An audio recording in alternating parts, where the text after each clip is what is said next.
Hey everyone, and welcome back to another video. And in this video, I'm going to show you how to turn off your Nintendo Switch 2. Now, this video is going to be particularly useful for individuals. Let's say that you have a frozen screen or a black screen, and you actually want to go ahead and completely shut this off. How do you actually go ahead and shut off your Nintendo Switch 2? Now, this video is going to be short, sweet, and simple, guys. There's not going to be a lot of steps involved. But what often happens is that your Nintendo Switch 2 often enters sleep mode. So by sleep mode, it's ready to actually turn back on whenever you're ready to play.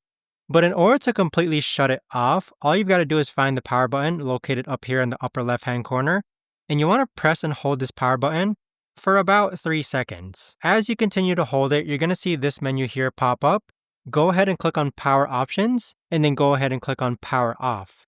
So that right there is actually going to shut off your Nintendo Switch 2 and hopefully resolve any frozen or black screen issues that you might be running into.